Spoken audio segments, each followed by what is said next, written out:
The night I was supposed to feel proud of myself became the night my own sister tried to destroy me. Even now, I can still hear the sound of the glass slipping from my hand and shattering on the floor. I can still see the room turning, the faces, the silence, and Vanessa's voice cutting through the microphone like a blade. She didn't earn that promotion, she said, smiling as if she had waited years for that moment. She slept her way to the top, and just like that, my whole world stopped. The music faded into nothing. The laughter died. Conversations snapped in half. Every head turned toward me. Some people looked shocked, some confused, some already judging. And I just stood there in my navy blue dress, burning alive in front of everybody I worked with. Humiliation does something strange to the body. You don't always cry. You don't always scream. Sometimes you just freeze. And the worst part was not what she said. It was who said it. My sister. My older sister. The one who hugged me before we left my apartment. The one who smiled and said, "I'm proud of you, Lena." The one who lied to my face before trying to bury me in public. My name is Lena Brooks, and until that night, I thought I had finally built something nobody could take from me. I wasn't rich. I wasn't glamorous. I wasn't one of those women with perfect teeth and perfect confidence who made success look effortless. I was just proud. Because nobody handed me anything, I worked for every inch of my life. And after years of being overlooked, talked over, and underestimated, I had finally been promoted to Senior Operations Manager at Gentry & Vale Consulting. It was the biggest moment of my career, and Vanessa could not stand it. To understand what happened that night, you need to understand my sister. Vanessa was 2 years older than me, and growing up, she was the kind of woman people noticed the second she entered a room. Pretty without trying, loud without shame, funny when she wanted to be, cruel when she needed to be. She had the kind of confidence people mistake for strength. Teachers loved her. Men chased her. Women kept her close even when they didn't fully trust her. And me? I was the quiet one, the dependable one. The one people expected to clean up after Vanessa had one of her moments. My mother used to say, "Vanessa shines, but Lena endures." I used to think that was a compliment. Later, I realized what it really meant. Vanessa got to be the storm. I was expected to survive it. That was our whole childhood. If Vanessa forgot something, I should have reminded her. If Vanessa got in trouble, I should have calmed everyone down. If Vanessa cried, she became the victim. If I cried, I was too sensitive. She learned early that she could set a fire and walk away while I stayed behind to breathe in the smoke. Still, I loved her. That was the stupid part. No matter how many times she mocked me, borrowed money she never repaid, or slipped little insults under her jokes, some part of me kept hoping one day we would become real sisters. The kind who meant it when they said, "I'm here for you." Sometimes she almost made me believe it. Especially after Dad died. That was 6 years ago. A heart attack. Sudden. Cruel. One minute he was in the garage trying to fix an old radio he refused to throw away. The next minute he was gone. Dad was the only person in that family who really saw me. He used to tell me, "People like you build the world, Lena. Don't let noisy people make you feel small." After he died, everything changed. Mom got colder. Vanessa got meaner. And I learned something fast. If I wanted peace, I had to create distance. So at 23, I moved out with one suitcase, a used Honda with bad air conditioning, and $812 in my checking account. I rented a tiny apartment above a laundromat in Columbus, Ohio, and started over. I worked front desk at a medical office during the day, took online business classes at night, did freelance admin work on weekends. I lived on instant noodles, caffeine, and stubbornness. I missed birthdays, skipped vacations, turned down dates because I was too tired to pretend to be fun. I built myself slowly, piece by piece. And when I got hired at Gentry and Vale 3 years later, I treated that job like oxygen. Because, for me, it was. I started at the bottom in operations support. I wasn't flashy. I wasn't political. I wasn't one of those people who stayed late just so people could see them staying late. I just worked. I noticed what others missed. I fixed problems before they became disasters. I learned every system, every weakness, every point where things could break. At first, nobody gave me much credit. That's how it goes. If you're calm, people assume you're passive. If you're kind, they think you're soft. If you do excellent work without bragging, they think it must not be that hard. But results become difficult to ignore. Our department got faster. Client satisfaction improved. Internal errors dropped. Projects that used to collapse suddenly ran smoothly. And eventually, leadership noticed, especially Richard Hale, my boss. Now let me make one thing clear. Richard Hale was not some charming executive with a wandering eye and a taste for office scandals. He was 62, married for 37 years, obsessed with efficiency charts, and so boring he almost seemed designed by accounting software. He wore the same gray suits, packed his own lunch, corrected printer alignment himself because he hated wasting money on maintenance. That was Richard, not a flirt, not a predator, not the reason I got promoted. I got promoted because I earned it. Because when our former senior operations manager quit in the middle of the Garrison account crisis, I was the one who kept the entire department from collapsing. I worked 16-hour days for 2 straight weeks. I took calls at midnight.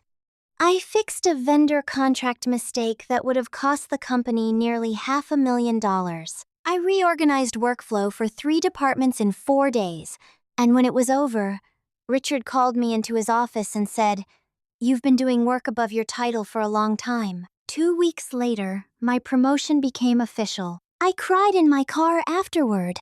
Not graceful crying either. Ugly crying. Fogged windows. Mascara ruined. Shaking hands. Because it wasn't just more money or a better title, it was proof. Proof that all those lonely years had meant something. That maybe my life was finally becoming mine. I called my mother first. Big mistake. She said, "That's nice, sweetheart," in the same tone people use when hearing about a stranger's dentist appointment. Then she asked if I could send Vanessa money because things are tight for her again. That was Mom. Vanessa called an hour later, squealing so loudly I had to pull the phone away from my ear. "Oh my God, Lena! Senior manager? That's huge!" For one stupid second, I let myself feel happy with her. She asked questions, sounded excited. Then she said she wanted to come to the company event Friday night. "They're doing a party for you?" she asked. "Well, technically for a few promotions and client wins," I said. "But yeah, they're recognizing me." "Oh, I'm coming," she said. "No excuses. My baby sister is moving up." Something in me hesitated, just for a second. Vanessa had a habit of turning other people's moments into her stage. But then she said, "Come on, Lena. Let me be a good sister for once." And because family can make smart women stupid, I said yes. By Friday afternoon, I was nervous in the kind of way that makes your stomach feel hollow. I cleaned my apartment, even though nobody was coming back there. Changed outfits 3 times. Redid my makeup twice. Curled my hair, hated it, straightened it, then almost cried because I was running late. When Vanessa arrived, she looked exactly like herself. Beautiful, polished, dangerous, black jumpsuit, gold hoops, perfume that entered the room before she did. She held up a bottle of champagne and grinned. "For the corporate queen," I laughed. "You're in a good mood." "Why wouldn't I be?" she said, stepping inside and looking around my apartment. "My sister is finally becoming the rich one. I need to stay close." She said it like a joke. I laughed like it was one. Then I went to grab glasses, and when I came back, I caught her scanning my apartment with that careful look she got when she was comparing her life to mine. My place wasn't fancy, but it was peaceful, clean, warm, a soft cream couch, a bookshelf I built myself, plants I had somehow kept alive, a small dining table by the window. It looked like stability. Vanessa noticed things like that, especially when she didn't have them. "How's Caleb?" I asked. She rolled her eyes. "Gone." "Again?" "Gone for real this time. Apparently I'm too intense." That sounded believable, but I kept my face neutral. "I'm sorry." She shrugged. "Please. He was broke and boring." Then she smiled too brightly. "But enough about my mess. Tonight is about you." That should have warned me. When Vanessa suddenly becomes generous, it usually means she's hiding a knife. The party was at the Belmere Hotel downtown, in one of those rooftop spaces designed to make everything look softer than it really is. String lights, polished wood floors, soft jazz drifting through hidden speakers. A skyline view that made Columbus look almost romantic. The second we walked in, coworkers turned toward me smiling. A few clapped. Someone shouted, "There she is." And just like that, I felt it. That strange, shy feeling of being seen in a good way. Priya from finance hugged me first. "You look amazing," she said. "Tonight you are banned from talking about spreadsheets." "I can't promise that." "Try." More people came over. Jordan from client strategy, Mina from HR, Eli from procurement. Even people I barely knew congratulated me. And beside me, Vanessa glided through the room like she belonged there. "I'm Lena's sister," she kept saying, proud smile, hand on my arm, acting like she had helped build the life I fought for. For a while, everything felt good. Better than good. Safe. Richard arrived later with his wife, Eleanor. She was warm-eyed, elegant, and looked like a woman who had no patience for nonsense. She hugged me and said, "We've heard wonderful things about you." Richard shook my hand and said, "Enjoy tonight. You earned it." Simple. Plain. That mattered more than some big speech. Vanessa stood nearby during that exchange. And I saw it then, just for a second. The crack in her smile. The envy. Raw and ugly. I knew that look. I had seen it when I got a scholarship and she didn't. When Dad praised my grades after one of her blow-ups. When I moved out and started building a life that had nothing to do with her chaos. Vanessa didn't mind being the center of attention, but she hated seeing me respected, especially by people she thought should have overlooked me. Around 9, the event coordinator tapped a glass and asked everyone to gather near the stage for remarks. Nothing dramatic, just recognition for promotions and recent wins.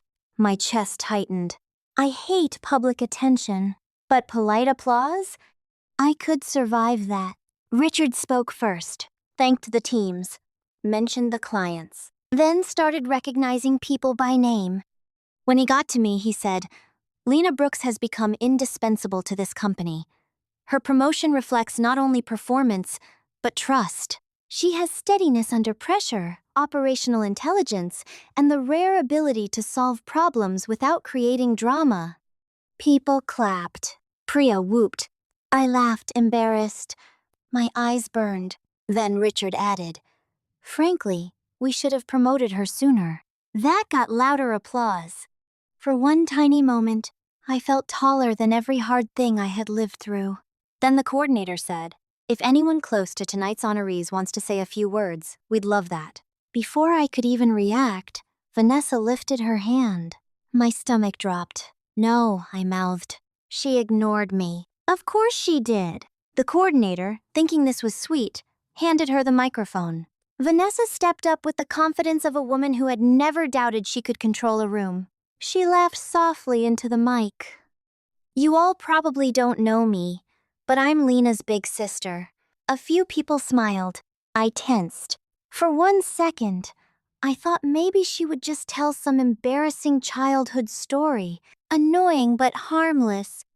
Then she sighed into the mic like she was carrying some noble burden. I wasn't going to say anything tonight, she said, because this is supposed to be her big moment. The room shifted. People could feel something was wrong. But honestly, she continued, watching everybody praise her like this is a little hard. My hands went cold. Vanessa, I said quietly. She didn't stop. She's my sister, and I love her, she said. But I also believe in truth. A nervous laugh sounded somewhere in the back. Then she smiled. That smile. The one that always came right before damage. And the truth is, she said, raising the mic slightly, Lena did not get that promotion because she worked harder than everyone else. She got it because she knew exactly what her boss wanted. Silence. Pure silence. My heart slammed against my ribs. Vanessa, I said, louder this time. She looked at Richard, then at me, and then she said it, clear, sharp, deliberate. She slept her way to the top. I don't remember dropping the glass, but I remember the sound. I remember Eleanor Hale's face going white. I remember Priya whispering, "Oh my God." I remember one man near the stage actually taking a step backward, and I remember my body refusing to move. Vanessa kept talking. I mean, come on, she said with a cruel little laugh. Do we really believe she got here on hard work alone? Look at her boss. Look at her. I'm just saying what everyone else is thinking. No one had been thinking that. Until she planted it there. Then came the murmurs, whispers, glances. That ugly human reflex to inspect scandal before truth. I couldn't breathe. My chest locked. My vision blurred. All those years of work, sacrifice, exhaustion, self-doubt, it felt like she was trying to erase them with one sentence. And the worst part? She looked satisfied, like she had finally corrected something unfair in the universe. Then Priya moved toward the stage. But before she got there, another sound cut through the room, a chair scraping back. Richard Hale stood up, slowly, calmly. No panic, no confusion, just controlled anger. The kind that makes a whole room hold still. He adjusted his jacket, looked straight at Vanessa, and said in a voice so calm it was terrifying, "That is enough." Vanessa's smile flickered. For the first time that night, she looked unsure. "You will put that microphone down," Richard said, "and leave this event immediately." Vanessa gave a nervous laugh. "I'm just telling the truth." "No," he said. "You are making a reckless and defamatory accusation at a professional event." That word hit the room like a slap. Defamatory. Vanessa blinked, then forced a shrug. Well, if the shoe fits. A few people actually gasped. Richard turned to the event coordinator. "Call hotel security." That landed. Vanessa's smile twitched. The room shifted away from her. People who had been stunned were beginning to choose sides. And suddenly she was no longer the woman with shocking secret knowledge. She was just the drunk sister detonating herself in public. Richard turned away from her and faced the crowd. Lena Brooks earned her promotion through 3 years of measurable excellence, discipline, and leadership under pressure, he said. Anyone in this room who has worked with her knows that. That broke the spell. "We do," Jordan said immediately. "So does finance," Priya called out. A man from legal said, "Everyone knows that." Another voice near the back added, "She carried operations last quarter." I almost collapsed right there because I had been bracing for silence, for doubt, for people quietly stepping away from me to protect themselves. Instead, they were speaking. For me, Vanessa saw it and panicked. She lifted the microphone again. "Oh, please. You people don't know what goes on behind closed doors." That was when Eleanor stepped forward. Until then, she had been quiet, still, watching. Now she moved with the slow, deadly calm of a woman who didn't need anyone's permission to speak the truth. She took the microphone straight out of Vanessa's hand. Vanessa was so shocked she let go, Eleanor looked her dead in the eye and said, "My husband has spent 37 years being painfully boring, painfully ethical, and painfully predictable. If you are accusing him of having an affair with your sister, you have picked perhaps the least believable man in Ohio." A few stunned laughs broke through the room. Not mocking me, mocking Vanessa. Eleanor handed the mic back to the coordinator. "And for the record," she added, "I personally encouraged Richard to promote Lena months ago. Every time staffing problems came up, her name was the only one he mentioned with admiration instead of frustration. That nearly broke me. Because humiliation is one kind of shock. Being defended when you least expect it is another." Vanessa scoffed. "Of course you'd say that." Eleanor smiled without warmth. "Of course I would, because unlike you, I know what I'm talking about." By then, hotel security was already moving toward the stage. Vanessa realized she was losing, so she did what she always did. She made it uglier. She pointed at me. "You think you're so innocent? You act all sweet and quiet, but that's your trick, Lena. You've always thought you were better than everybody." That hit somewhere old, somewhere familiar, because it was the same thing she had punished me for my whole life. Not hurting her, not stealing from her, just surviving in a way that exposed her. I swallowed and finally found my voice. "You need to stop." It came out rough, smaller than I wanted, but it was there. Vanessa laughed bitterly. "Oh, now you want to speak?" I stepped forward, then another step. My heart was still pounding, but something in me had shifted. Maybe it was hearing people defend me. Maybe it was finally reaching the end of what I could absorb. Whatever it was, I looked at my sister and said, "You do not get to do this to me." Silence. Vanessa crossed her arms. "Do what? Tell the truth?" "No," I said. "Take every good thing that happens to me and drag it through mud because your life is falling apart." That hit. Her face hardened instantly. "You think you know anything about my life?" "I know you do this every time," I said. "Every single time something good happens to me, you show up smiling and leave blood on the floor."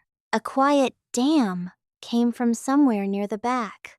"Ma'am," one security guard said, stepping between us, "you need to come with us." Vanessa whipped around. "Don't touch me." "Then walk." Her eyes flew back to me, full of rage now. No charm, no fake laughter, no sister act, just rage. "This isn't over," she hissed. Before I could answer, Richard spoke again. "If a single false statement about Lena is repeated after tonight, our legal department will respond accordingly." That landed hard. Vanessa straightened, trying to gather what little pride she had left. "You're all protecting her because she's useful." "No," Priya said from behind me. "We're protecting her because you're lying." Security escorted Vanessa toward the exit. She resisted just enough to make herself look worse. Her heels struck the floor. Her jaw was tight. She turned one last time like she was waiting for anybody to stop this. Support her, save her. Nobody did. Then she was gone. The doors shut behind her, and I stood there in the middle of the room feeling like my body had forgotten how to function. Priya reached me first. She gripped my arms. "Hey, stay with me." I nodded too fast. "I'm okay," I whispered. I was not okay. Not even close. Because public humiliation doesn't disappear just because the liar gets removed. It lingers. In the room. In your skin. In the knowledge that people heard it. Richard walked over. Not as my boss. As a human being. "Lena," he said quietly, "I am deeply sorry." That nearly wrecked me. Because he had nothing to apologize for and still cared enough to say it. "I don't know what to say," I whispered. "You don't need to say anything right now," Eleanor said gently. "You've just had a public shock." Public shock. That was exactly what it was. Richard looked around the room, then back at me. "We can end the event right now if you want." My first instinct was, yes, please, end it. Let me go home and disappear under a blanket for 3 days. But then another feeling rose in me. Hot, tired, stubborn. Why should I leave my own celebration? Why should Vanessa get the last image of this night? Why should my promotion become her headline? I heard Dad's voice in my head. Don't let noisy people make you feel small. I lifted my chin. No, I said. This was my night before she touched it. I'm not handing it to her. Something in Richard's expression softened into respect. Good, he said. He told the room they were taking 5 minutes. People spread out gently. No gossip, no crowding, just space. Priya took me near the glass wall where the city lights blinked below us. My legs felt weak, so I sat on a bench and pressed my fingers to my temples. I'm so sorry, she said. You didn't do it. No, but I'm available to fight her in the parking lot. That pulled a real laugh out of me. Small, broken, but real. Denied. For now, I stared out at the city. Cars moved below like tiny glowing insects. Life kept going, even while mine had just split open. How bad was it? I asked. Priya hesitated. That told me enough. Bad, I said for her. She crouched in front of me. Listen to me.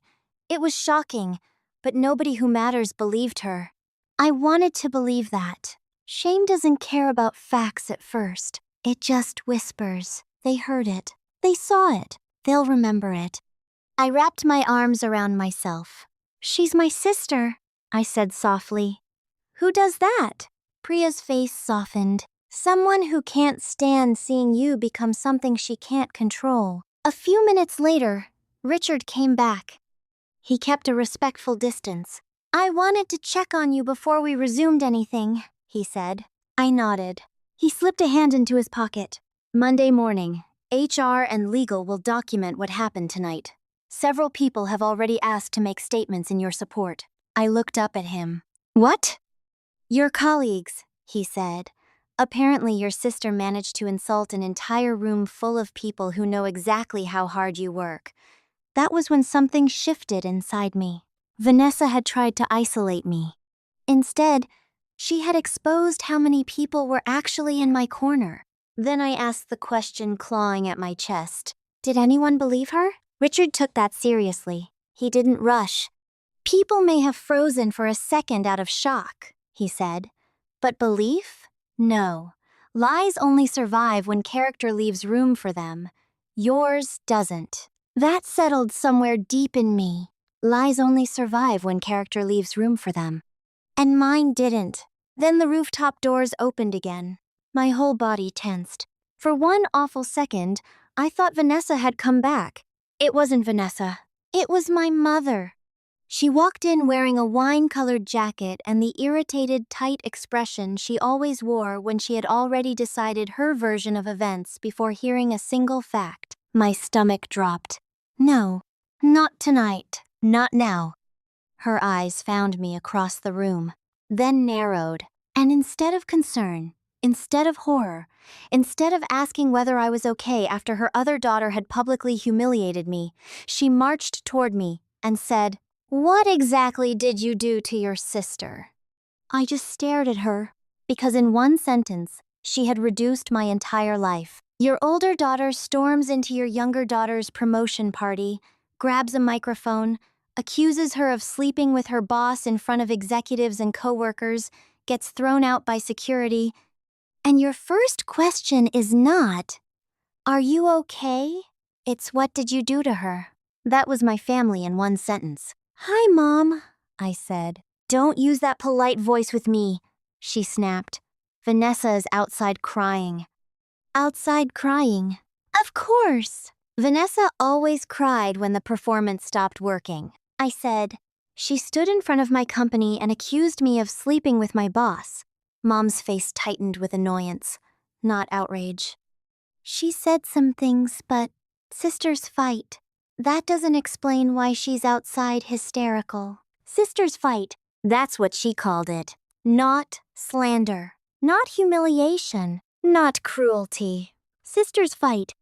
I went very still inside. "Mom," I said, She accused me of prostitution in front of my company. Mom flinched, embarrassed that I said the ugly word out loud. Well, I wouldn't put it like that, but that is what she did. There has to be more to the story. There it was. The sentence every family scapegoat knows by heart. There has to be more to the story, which never means help me understand. It means I refuse to accept the obvious truth if it makes the wrong person look bad. You got here after it happened, I said. So ask the people who were actually here.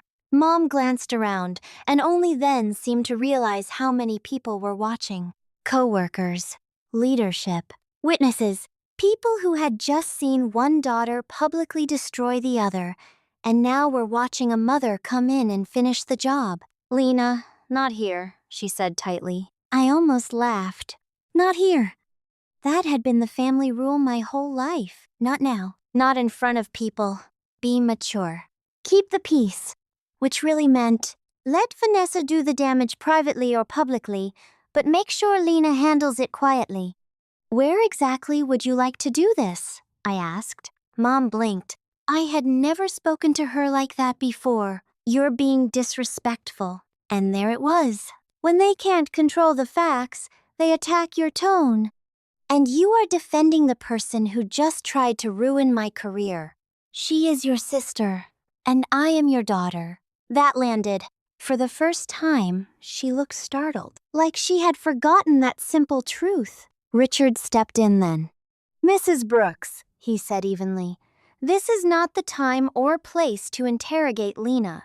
Mom turned to him, and the moment she recognized who he was, her tone changed. Oh, Mr. Hale, I'm sorry you had to witness family tension. Family tension. That's what she called this now. Richard did not smile.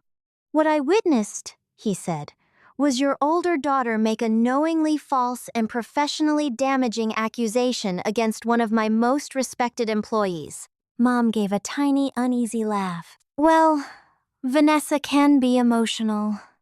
Emotional. Another family excuse. Vanessa lies? Emotional. Vanessa explodes? Overwhelmed. Vanessa humiliates you? Going through something. But if I even breathed wrong, I was cold. Difficult. Too serious. Eleanor stepped forward. With respect, she said, your daughter was not emotional. She was malicious. Mom stiffened. Good. She's had a difficult year, Mom said tightly. Breakup. Financial stress. Priya let out a disbelieving sound. So she slandered Lena at her promotion party? Mom turned sharply. And you are? Someone who was actually here. Perfect answer. Mom ignored her and looked back at me, voice softening in that dangerous way mothers use when they want to sound reasonable while cornering you. Lena, sweetheart, why don't we step outside and talk to your sister? She's very upset. That did it. That was the final cut. My sister had humiliated me in public, and my mother still believed Vanessa's feelings were the emergency. Not my dignity, not my safety, not my reputation. Vanessa's feelings. I looked at my mother and saw my whole life stacked behind her. Vanessa taking my things and being excused. Vanessa mocking me at family dinners and being called joking. Vanessa borrowing money and never paying it back.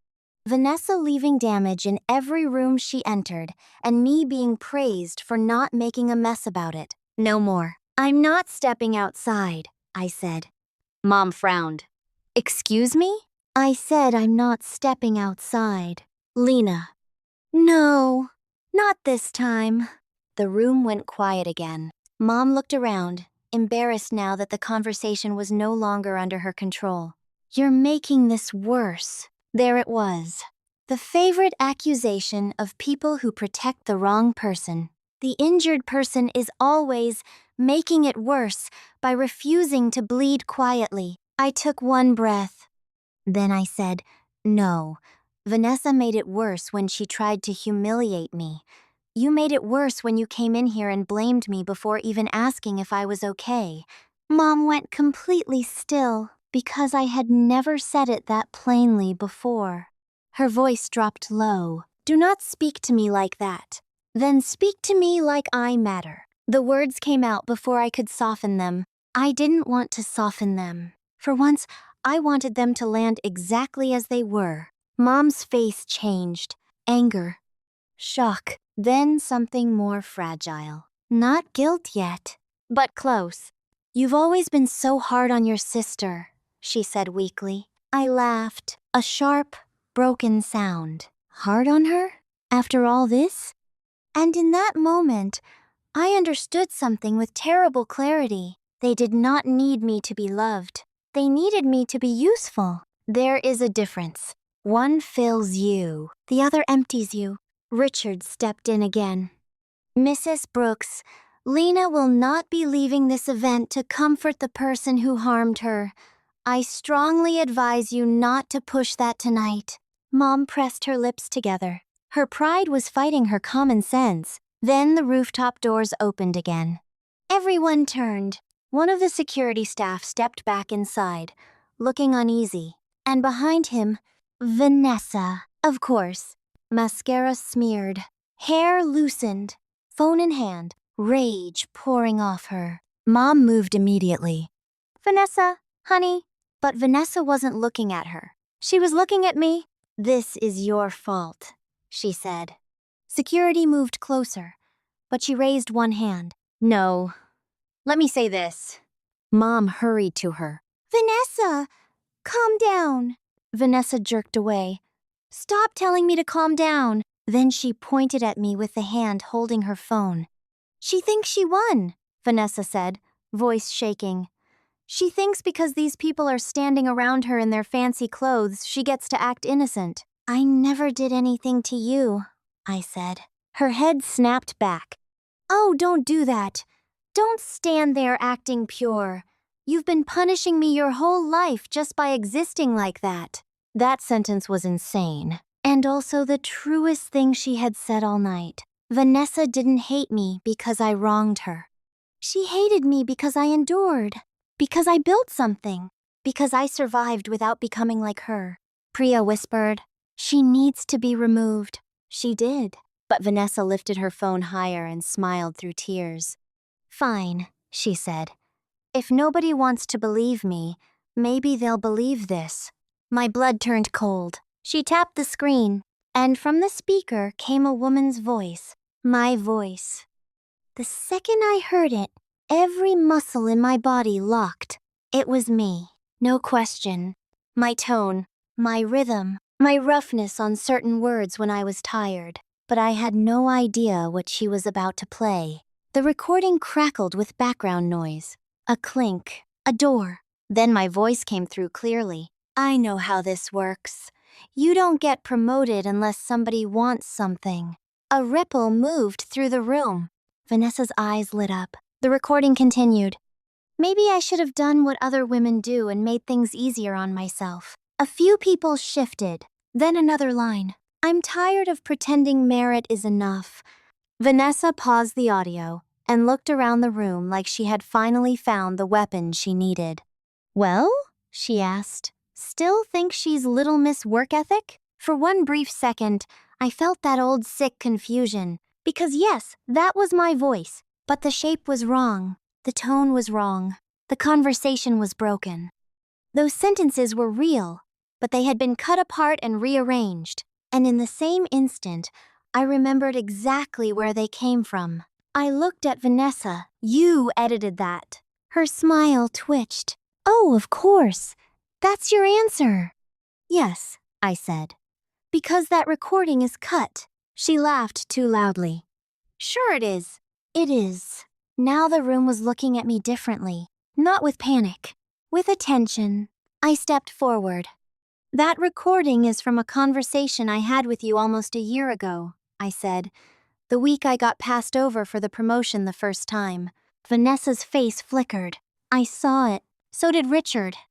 You spent 20 minutes telling me women only move up in corporate life by flirting, going to drinks, and giving powerful men what they want, I said. I told you I hated that system. I said I knew how it worked. I said maybe I should have done what other women do if I wanted things easier. And then I said I never would. That's convenient, Vanessa snapped.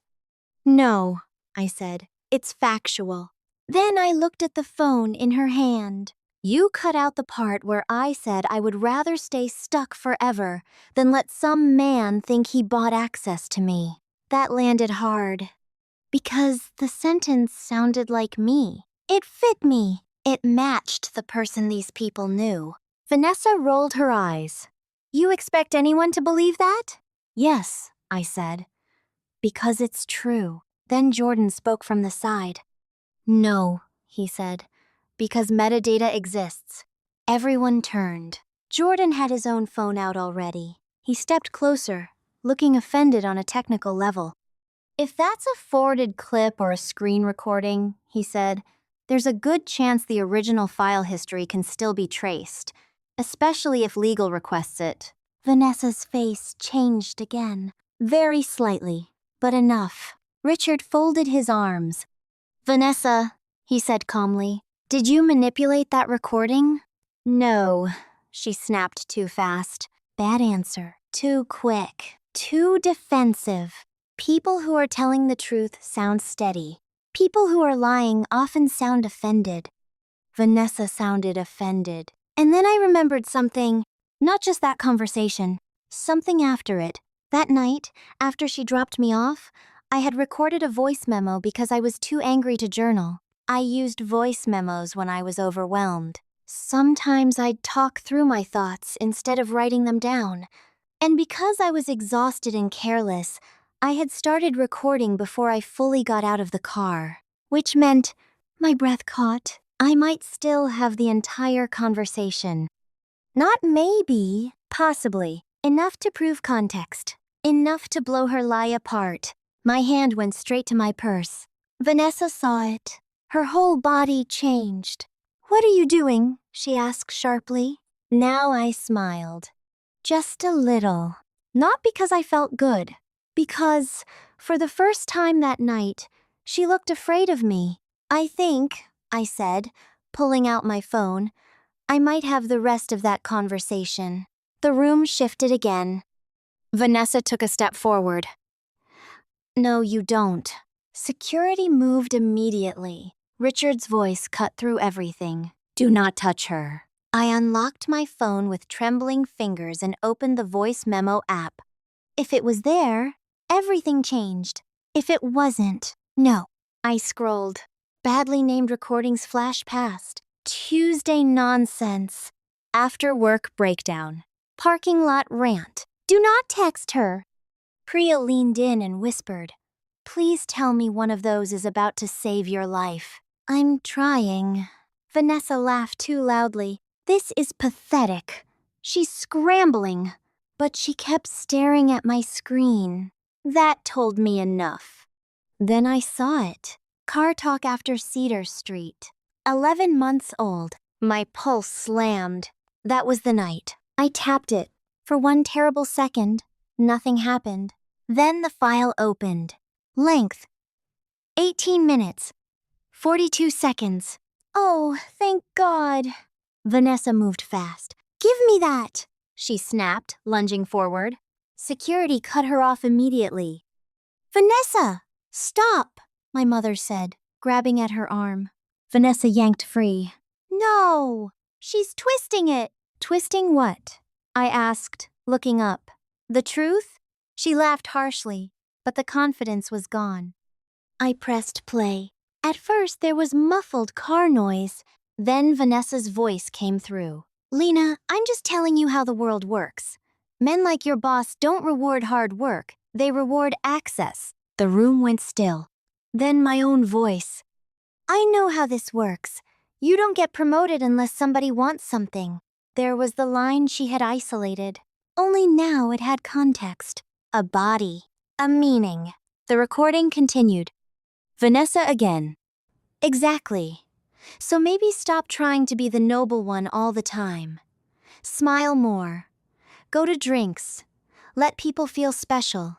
Use what you have. Then my voice. Maybe I should have done what other women do and made things easier on myself. Another cut line restored. Then the part she removed. But I won't. I would rather stay stuck forever than let some man think he bought access to me. No one moved. No one breathed too loudly. The recording went on. Vanessa's voice. That attitude is why people like you get overlooked. Then my answer, tired and sharp. No. People like you just think everything has to be dirty because you don't know how to believe in anything clean. Priya whispered. Oh, she deserved that. Then the final part. My voice again. I'm tired of pretending merit is enough in a system built by men in power. But that does not mean I'm going to sleep with somebody for a title.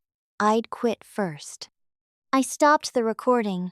Silence. Pure silence. Then I looked up. Vanessa had gone pale. Completely pale. My mother looked stunned. Jordan muttered, That seems pretty conclusive. Richard looked at Vanessa and said, You deliberately falsified context in order to damage Lena's personal and professional reputation. That's not what Vanessa started. Stop, Eleanor said, and Vanessa actually did. Eleanor stepped closer, eyes hard. Do not insult this room further by pretending we did not all just hear exactly what you tried to do. Vanessa's eyes filled again. I was angry, she whispered. There it was. Not apology. Explanation. Always explanation. Always some emotional weather report meant to make cruelty sound understandable. I looked at her and felt something I had never felt with her before. Not guilt. Not pity. Clarity. You were cruel, I said. That hit her harder than shouting would have. Because cruelty is not a loss of control. Cruelty is intention. My mother finally found her voice. Vanessa, she said, staring at her. Did you edit that? Vanessa turned to her instantly, desperate, childlike. Mom, did you? I had waited my whole life to hear my mother ask Vanessa a direct question without cushioning it. Even then, it came late. Too late for the years. Too late for the damage. But still, late truth is still truth. Vanessa looked around the room, saw no ally left, and did what she always did when trapped. She turned it into pain. You always do this, she screamed at me. You always make everyone hate me. And in that moment, I finally understood her completely. Vanessa didn't believe actions created consequences. She believed exposure created betrayal. To her, the problem was never what she did. The problem was that people found out. I took one breath and said quietly, No, Vanessa, you do that yourself. That was the moment she broke. Not softened, not cried, broke. Because truth without rescue is unbearable to people who survive on distortion. She lunged forward again, shouting now, You think you've won? You think this makes you better than me? Security moved instantly. This time, there was no gentle escort. They took her firmly by the arms. My mother gasped. Vanessa started screaming over them. She's lying. She always turns people against me. This isn't over. Then the doors opened, then shut. And this time, when she left, the room didn't feel shocked. It felt finished. Or maybe stripped clean. My mother stood there staring at the closed doors. Then she turned slowly toward me. And for the first time in my life, I saw shame in her face. Real shame. Before she could speak, Richard stepped forward. I think Lena is owed more than silence now, he said. Nobody argued. My mother looked at me, really looked at me. Then she said my name like she had forgotten how to say it without accusation. Lena, that was all at first? Then, thinly, I didn't know she had done all that. I almost laughed. Not because it was funny, because it was too late for anything soft. You didn't know she edited that recording tonight, I said. That part is true. She flinched. But you did know how she is. You knew how she treats me. You've known for years. Mom opened her mouth, then closed it. That used to be enough to stop me. A look from her, a sigh, a little sadness in her face. I would rush in and soften my own pain to make room for hers. Not anymore. You always knew, I said. You just kept calling it something else. Lena, that's not fair. I stared at her. Not fair? Vanessa humiliates me in public, lies about me, edits a recording to make me look guilty, and you come in here asking what I did to her. But this is unfair to you? I was trying to calm the situation, she said weakly. No. You were trying to put me back in my old position. Her eyes flickered. The quiet one, I said. The mature one. The one who gets hurt and then gets told to fix it so everybody else can breathe easier. Mom looked away. That hurt more than if she had argued, because that was guilt. Real guilt. Then she looked back at me, eyes wet. I never wanted you to feel less loved. That sentence went through me like a blade, because I believed her. I believe she never wanted that. But wanting and doing are not the same thing. Loving someone in your heart is not the same as protecting them in your choices. You did, I said softly, whether you meant to or not. She blinked hard. A tear slipped down, and I felt nothing like victory, just grief. Grief for the little girl in me who had kept hoping the next time would be different. I thought you were stronger, Mom whispered. That one nearly dropped me, because there it was. The buried logic behind years of neglect. I thought you were stronger, as if strength makes mistreatment acceptable, as if the child who can endure should keep enduring. I shook my head slowly. Being stronger should have meant you protected me too. She covered her mouth. Then, for the first time maybe ever, my pain landed on her without being translated into inconvenience first. My mother sat down suddenly, like her legs had given out. Nobody rushed to comfort her. That mattered. So much of my life had been shaped by people rushing to rescue the wrong person. Now the room held still. She looked up at me and whispered, I failed you. I closed my eyes for 1 second. There it was, the truth. Late, painful, but real. And hearing it didn't heal me. It didn't fix the years, but it stopped the lie. That mattered too. When I opened my eyes again, something in me had already settled into decision. Mom, I said quietly, I need you to hear me clearly. She nodded, crying now. I am done being the person this family leans on while pretending I'm not hurt. Her shoulders shook. I am done fixing what Vanessa breaks. I swallowed. I am done making myself smaller so everybody else can stay comfortable. My voice was steady now, no apology left in it. And until I see real change, real accountability, and real respect, I do not want contact with Vanessa. Mom stared at me. I could see the old instinct rise in her. Negotiate. Delay. Ask me to leave a door open for family. I raised my hand before she could speak. And before you ask, this is not punishment. This is protection. That stopped her. Because those weren't the words of a wounded daughter begging to be chosen. They were the words of a grown woman drawing a line. I understand, she whispered. Maybe she did. Maybe she only understood because the room had forced her to. Either way, for once, that was not my problem to solve. Richard stepped forward. From the company side, I want to be very clear, he said. What happened tonight will be documented formally. HR and legal will follow up on Monday. Multiple witnesses have already volunteered statements. There will be a written record that the accusation was false, malicious, and contradicted by the full audio context. I nodded slowly. Some part of me was still amazed by this. Nobody was asking me to let it go. Nobody was asking me to protect optics. Nobody was asking me to be easy. They were just saying the truth mattered enough to preserve. Thank you, I whispered. He gave me a small nod. You do not need to thank us for doing what should be normal. That nearly made me cry again. What should be normal? Protection should be normal. Fairness should be normal. Being believed after earning trust should be normal. Eleanor touched my arm lightly. You carried yourself with extraordinary dignity tonight, she said. But I hope you know dignity does not mean you deserved any of this. That hit me right in the chest. Because sometimes people praise your composure in a way that erases what was done to you. She wasn't doing that. She was separating my strength from their wrongdoing. I needed that. Priya, of course, stepped in next. Also, she said, for the record, if you ever want me to key your sister's car, just blink twice. I laughed. A real laugh this time. Wet and shaky, but real. Then I looked around the room.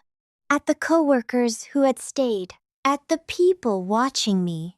Not with gossip now, but with care. Jordan raised his glass slightly. Mina placed a hand over her heart. Eli nodded. And I understood something important. Vanessa had wanted to isolate me, to stain me, to reduce years of work into one filthy rumor. Instead, she had revealed the truth, not about me, about herself, and maybe about my family too. The event coordinator approached carefully. Would you still like to continue? I looked at her, then at the room, then at the skyline beyond the glass. My promotion party. My night.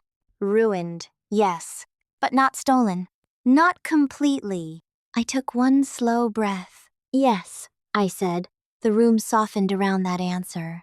Not into celebration right away, into support. Richard asked for the microphone one last time. Everyone gathered again.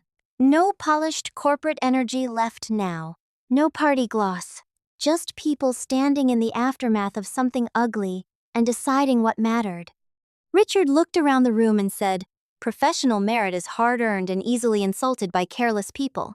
Tonight we witnessed an attempt to harm someone whose work, character, and leadership are not in question. Lena Brooks has this company's full confidence and respect. Then he looked at me. And, on a personal note, every leader in this room should remember how rare it is to find someone who does excellent work without needing applause to do it. Lena has been that person for years. This time, when the applause came, it wasn't polite.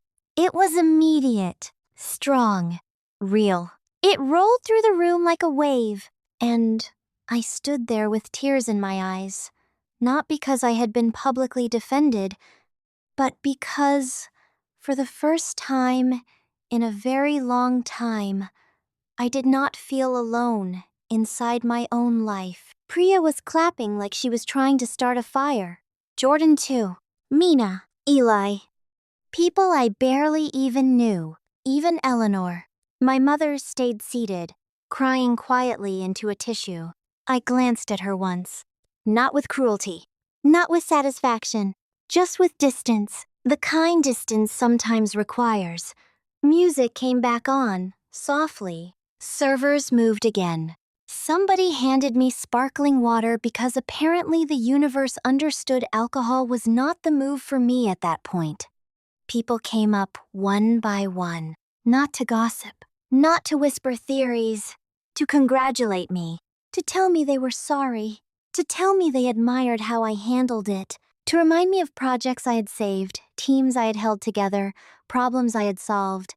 One woman from another department said, I've heard your name for 2 years, and every time it's because you fixed something nobody else could.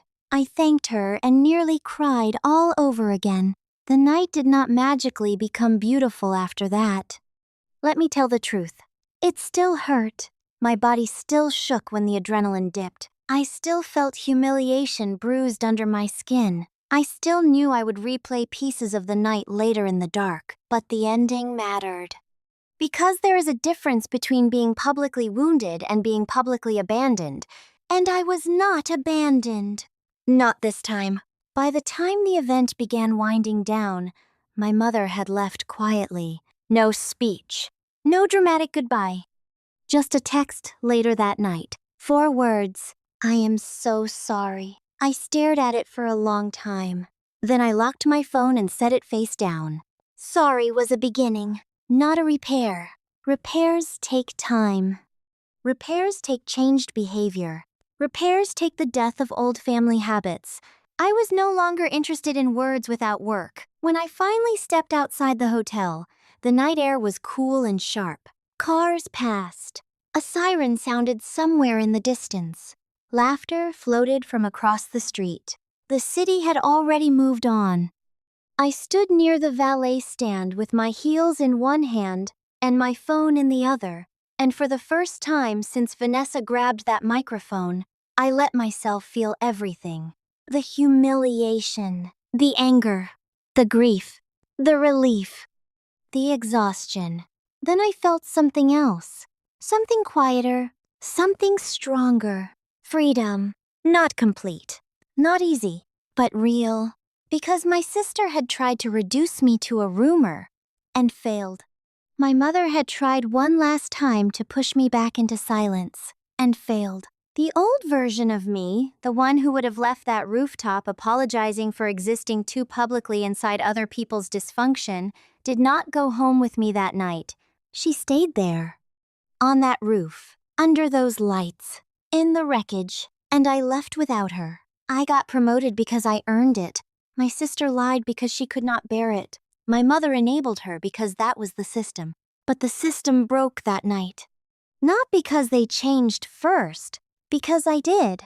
And that was the part none of them saw coming. Not Vanessa, not my mother, not even me. On the night of my promotion party, my sister took the mic and tried to bury me. But when my boss stood up, he did more than defend me. He gave the truth room to stand beside me until I could stand fully on my own.